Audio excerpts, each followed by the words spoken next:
correct way. And if you wrote down a question here, raise your hand and ask it, because we're not going to get to all of these. So this question was about visual agnosia, which was the inability to recognize objects. And the gist of the question is there something like that for language processing? So the question is, can maybe, for example, you can't process adjectives but not nouns or something like that. In fact, there are a whole variety of really bizarre language deficits. Of course, you know that Broca's area and Wernicke's area. So one of them produces the inability to produce language. The other one produces the inability to perceive or understand language.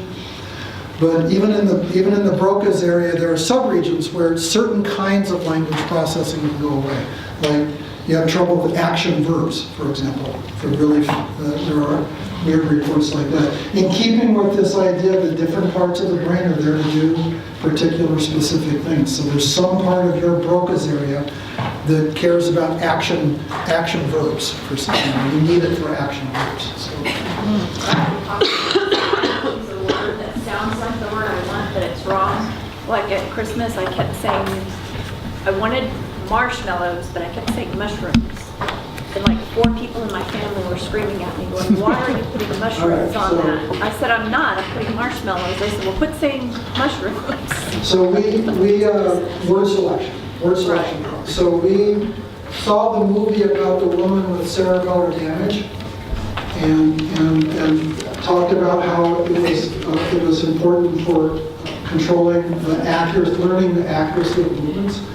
So if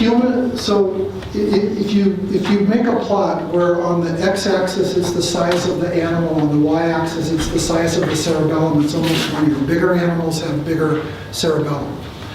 2 animals stick way above that line, their cerebellum is way too big given their body size. Humans and dolphins. Actually 3, elephants. Okay?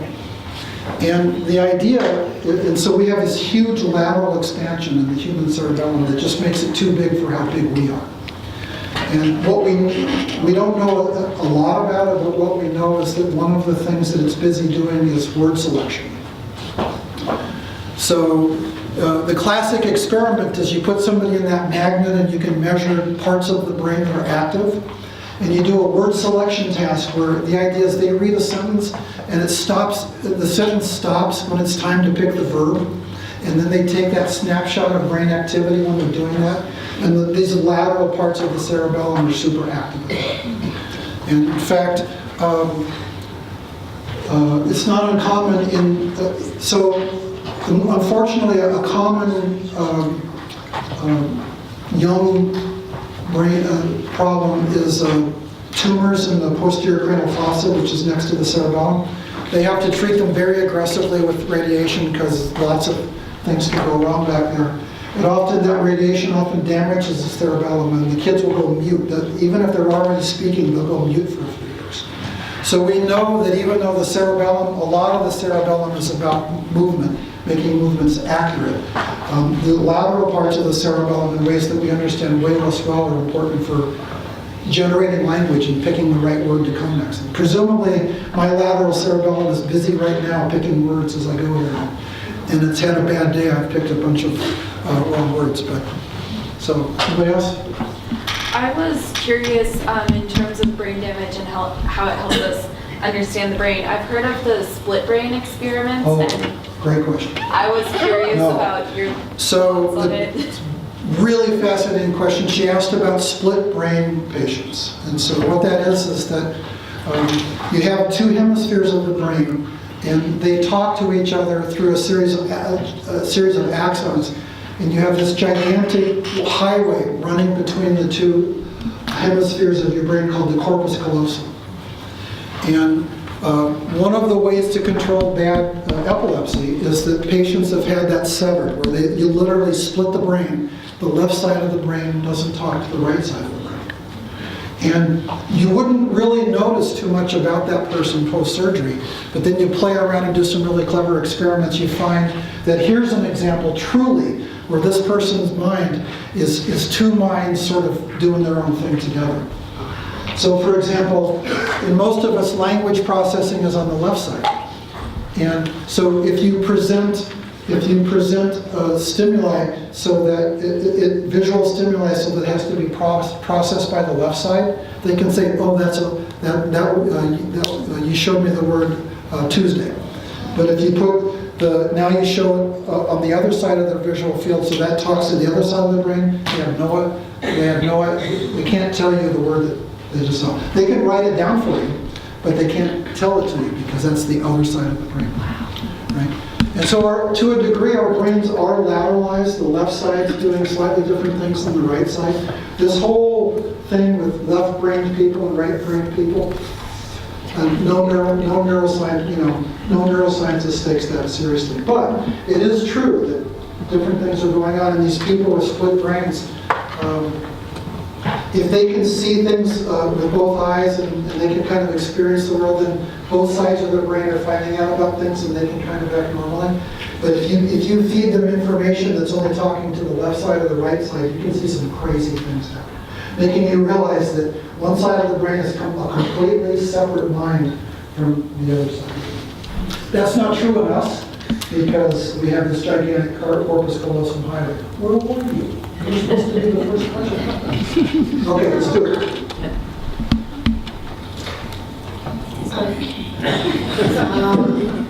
I've never really done that. He came up to ask me a question. I said, ask me in front of everybody. It'll be more fun for both of us. So let's do it. There's a disease, it's called gender dysphoria. It's where people think they're opposite genders. I was wondering, how is that stimulated in the brain? Why does that happen? Yeah. So just like the theme, that's a good question, just like the theme of today, different parts of your brain are mediating different aspects of your mind. And during development, when you're in the womb, some hormones are happening and wiring up those specific parts of your brain to feel like male or feel like female, or sexual orientation to be attracted to men or attracted to women. And if things go differently during development, that's why you can get all this variety of people that we see. We have, men who feel like men and women who feel like women. We have men who feel like inside they feel like they're a woman. And it's because hormones happen a little differently in utero and wired up. You can be male, but if something went a little different in utero, you can feel like a female inside of you. Because that part of your brain was wired up female instead of wired up male. And why don't brain cells grow back? Good question. That's why Alzheimer's happens. It kills brain cells and you have a harder time doing things. You forget, things that happen to you. That's right. So that's a good question. And the answer is because genetically they're programmed not to. Now, why is that so? That's kind of a deeper question, right? So if you think about it, your mind, your memories, for example, are in your neurons, right?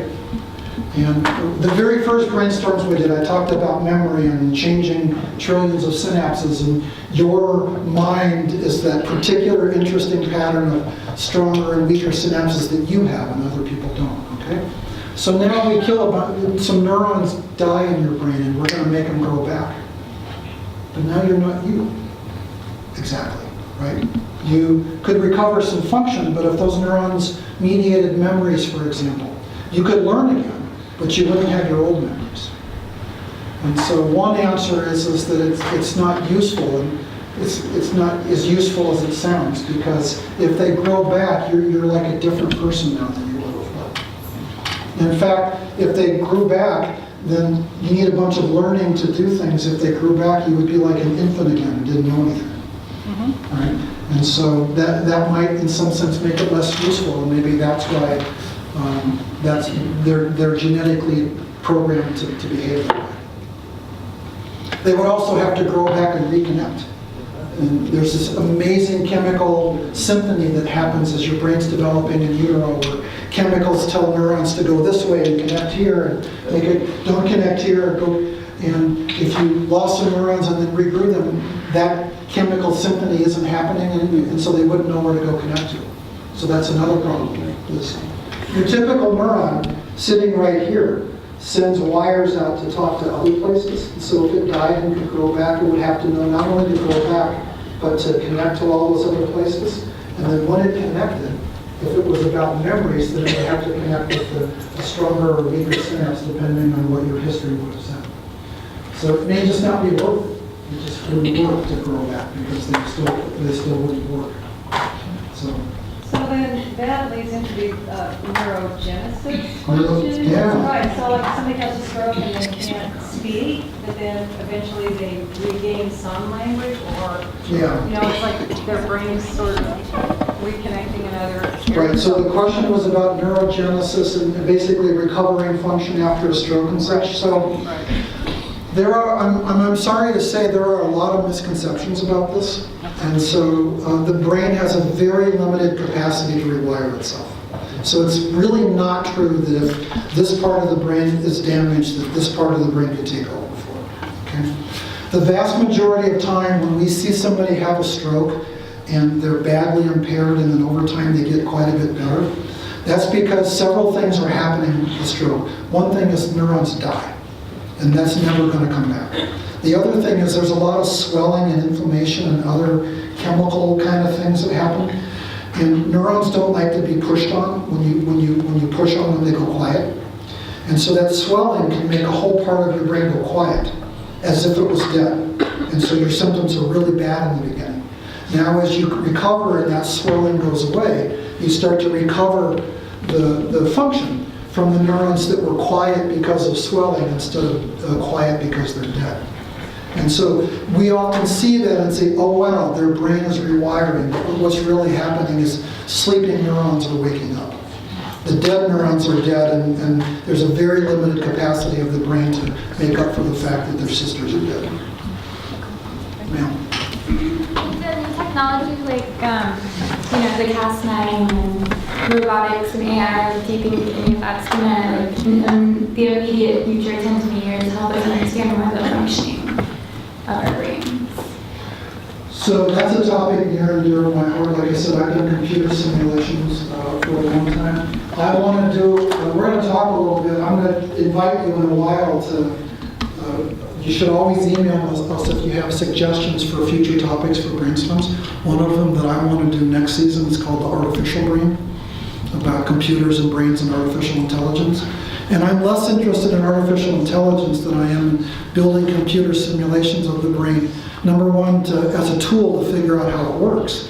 But those tools might get good enough someday that we might have to respect them because they become conscious or something. And that's a fun corner of science fiction right now, right? But someday we may have to grapple with the morality that it's not fiction anymore. So that's a topic I love talking about. So for well, this is a question going back to development. I heard that usually the prefrontal cortex doesn't finish developing until their mid-20s. Do you have any suggestions on skills or knowledge that is more useful or practical to know before that happens or things to implement? we should just lock teenagers in the closet. So it's an interesting question. So it's technically not done developing. It's a fun topic. So our brains, except for the cerebellum, as it turns out, our brains are mostly built when we're born. But there's this next layer of development where experience from the outside world helps fine-tune connections. So for example, your visual system is fully wired at birth. But there are so-called critical periods early on where if you put blindfolds on an infant and deprive them of visual input, and then later you open their eyes, they wouldn't see very well. They could detect light, but all this extra cool wiring that happens to help them detect edges and put edges together as objects. It's one of the things that happens. There are great stories. Oliver Sacks wrote a couple about people who were blind because of retinal problems, and then as adults their retina were fixed and they couldn't see.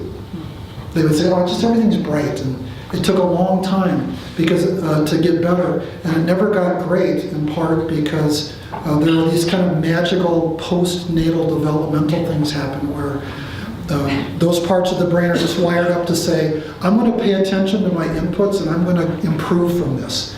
But then there are these switches that turn off. They're called critical periods because they happen and then they turn off, right? And so the problem with giving somebody a retina as an adult is the critical period is gone, that rewiring can't happen, and so even though the visual information is coming to their brain, they can't process it in a way that makes vision. And so similar things are happening in prefrontal cortex. All the neurons are there, but life is coming at it and it's wiring itself up, and it's not like it's not wired, it's just not fully working in the adult way, and so teenagers make crappy decisions. These are so good. We'll just go with the. I always read. By the way, I read all the cards. I love the questions, but these are so good. We'll just fly with it. So go ahead. I see you back there, by the way. Is there like any difference in like the location of certain association areas and like different people, and sort of like how is that like predetermined that like a certain area of like the cortex is responsible for like a certain aspect of perception? Yeah. So no two brains are exactly alike. And that's a real problem for the imaging people who are taking these snapshots of activity.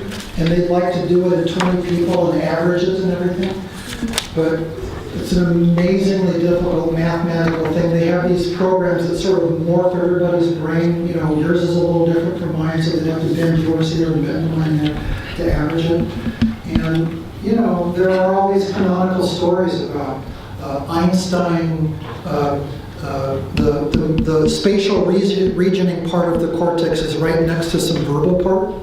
And Einstein always complained that he had trouble expressing himself verbally, but of course he was legendary for spatial processing. So people love to hear stories like that and say, well, maybe in him, the spatial processing part was bigger and kind of elbowed out of the way at the verbal And so then there's a whole other thing which happens as adults called cortical plasticity. And that's a big phrase that basically means that it's kind of the more you do something, the more your cortex will devote space to it.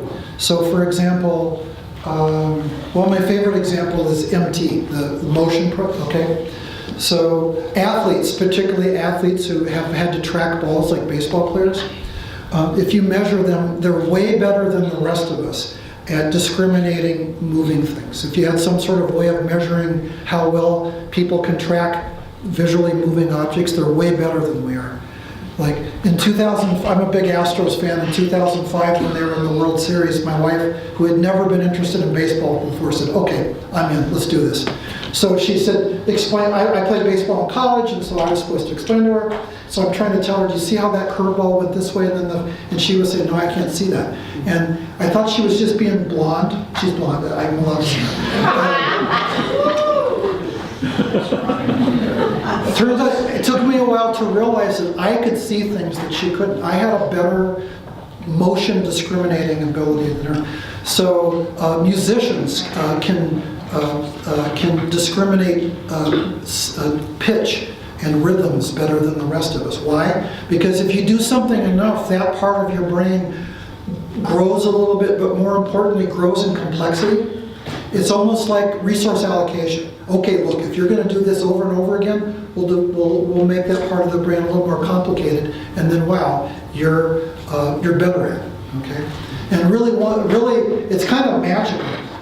When you practice something over and over again, or you try to become an expert at something, if you knew how to look, you could see the evidence for that expertise in your head. The parts of the brain that are important for that task are a little bigger, a lot more complicated, richer in their patterns, and you could see that in evidence of discriminating sounds better and things like that. Drummers, for example, can discriminate the time between two beats literally dozens of times better than the rest of us, right? You go to that part of the brain, a little richer, a little more complicated, slightly bigger, right? So I think it's kind of fun. Every time I see my daughters just sitting there watching TV, I think, what a waste. They could be rewiring their brains in beautiful ways, and they're rewiring their brains to watch The Office, which I just hate that program. It's like heroin to my daughter. Yeah. Yes, would you share- I'm talking- Sorry, this guy's been waiting. I'll get you next. Let's get you now. We're coming with a microphone. Would you speak a little bit about the aging brain changing over time, especially with regard to fear? I did many things when I was younger, and it's rather dangerous things. Never bothered me. Now I'm afraid of silly little things like maybe somebody knocking at my front door. Well, some people might argue that you've gotten smarter over it. Maybe you shouldn't have been doing some of those things. Young people do Yeah, no. more Well, dangerous. so young people are a little more thrill-seeking in part because the prefrontal cortex isn't all there yet, and they're just a little goofy in the way they decide it. Now, what you're talking about, this happens to a lot of people as we get older, we become a little more afraid of things, okay? The whole topic of the brain and aging is a complicated one. I'm 60 now, so I care a lot about that topic and such, and so a lot of things are changing. But the fear thing, the main theory about the fear thing is that, I say this as gently as I can, as we get older, we get a little less good at processing everything. So we're a little less aware of the world. We don't hear quite as well. We don't see quite as well. We don't think quite as clearly as we do. And that fear thing is maybe just kind of an adaptation to, if the information coming in is less certain than it used to be, it might be good to err on the side of a little careful. And so, I watched, for example, my father-in-law, whose hearing is going downhill. And as his hearing has gotten worse, it's not just that he can't hear, but I see him withdrawing socially. If you can't hear well, you can't get in the conversation. If you can't get in the conversation, you feel isolated. If you feel isolated, you're more on an island, and then you're just sitting, whereas 10 years ago he would have been a part of every conversation. Now he's sitting at the table sort of by himself in a way, even though he's right next to us, he can't participate. So as these things get taken away from us, we tend to be a little more fearful because we're a little less aware of what's going on. And so we should probably stop. So, that's right. Okay. My question is about interpreting the fMRI images.